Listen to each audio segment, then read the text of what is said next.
Assalamu alaikum rahmatullah, tous mes frères et sœurs, et bien c'est tout le monde, bismillah ar-Rahman ar-Rahim. Donc aujourd'hui on se retrouve pour un nouveau TikTok, on va parler des puffs, etc. Donc est-ce que c'est autorisé dans l'islam de fumer des puffs ou la chicha? Donc malheureusement en fait les gens ils prennent exemple, et vous-même si vous faites des choses sans le savoir, peut-être vous êtes un exemple pour les autres. Et ça vous devez en prendre conscience. Il y a très longtemps j'avais vu sur un retweet sur Instagram, c'était il y a très longtemps, peut-être en 2016 ou en 2015, il y avait des gens qui disaient vous savez pourquoi la chicha c'est autorisé ou je sais plus quoi. En gros, en gros, il y avait une personne en fait, elle disait en fait, elle cherchait si c'était autorisé ou pas à fumer la chicha, etc. Et du coup, elle a dit mais regardez, elle montrait une vidéo dans un tweet qui était repostée sur Instagram, un truc comme ça. Elle montrait des Turcs qui étaient habillés en tenue, vous voyez, traditionnelle arabe, vous voyez, avec la djellaba, avec le turban, etc. Et ils fumaient la chicha. Et ces gens-là, sans le savoir, ils ont été un exemple sur les gens. Les gens, ils ont fait une vidéo, ils l'ont filmé, après ils ont posté sur internet, etc. etc. Cette vidéo a tourné. Donc, sans le savoir, ils ont été un exemple pour les autres, mais ils ont été un mauvais exemple.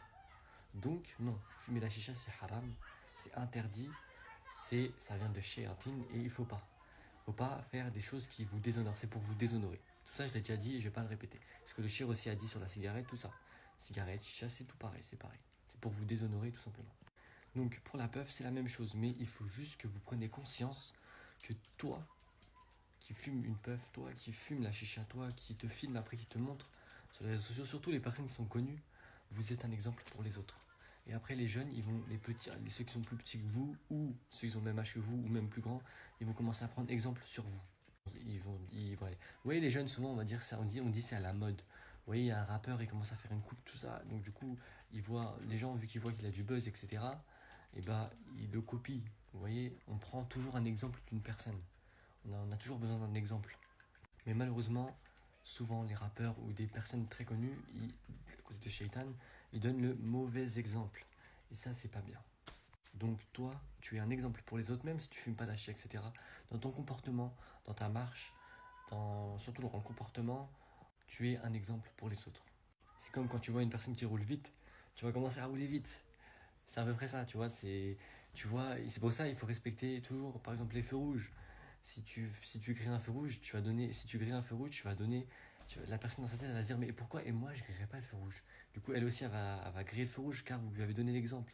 Les gens, c'est pour ça qu'on dit faites attention à vos fréquentations, car naturellement l'homme il prend exemple des autres en fait. On se copie les uns des autres, etc. Donc, vous avez eu le message, c'est haram, c'est dangereux pour votre foi, pour votre vie humaine. Rapprochez-vous d'Allah subhanahu wa ta'ala, c'est très important, faites la prière. Et c'est comme ça que vous allez être honoré et porter l'honneur qu'Allah subhanahu wa ta'ala nous a donné. Et ne pas être déshonoré, être sali. Non, c'est interdit. Et pareil pour les coupes. Avec les teintures, c'est pas bien, c'est interdit.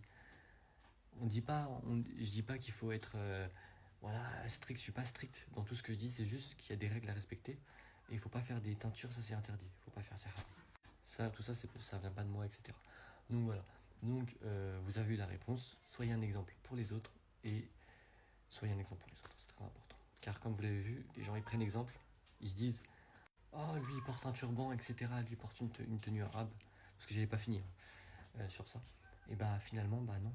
Il y a des personnes qui ont léger là-bas le vendredi, etc. Ils vont faire la prière. Tu dis ah lui il est pieux, ah là là, machallah. Et après tu sais pas ce qu'il fait derrière, ça se trouve. Il va en boîte, etc. Il fait des choses que Allah subhanahu wa ta'ala n'aime pas. Voilà. Donc il faut faire, voilà, même pareil pour les femmes qui sont voilées, on dit oh machallah elle porte le voile, mais elle fait pas la prière, mais elle fait de la sorcellerie, ça c'est très très grave, mais elle fait des choses qu'Allah subhanahu wa ta'ala n'aime pas, etc. Donc c'est la même chose. Donc voilà, je dis pas qu'il faut mettre tout le monde dans le même panier, mais oui c'est comme voilà, c'est comme une personne, on va dire un voleur, il met une capuche. Donc une personne lambda qui n'a pas l'intention de voler, elle va mettre une capuche, tu vas dire ah mais lui c'est un voleur, oui, on va commencer à avoir des doutes. Et ben il faut pas, il faut jamais juger les gens à leur apparence.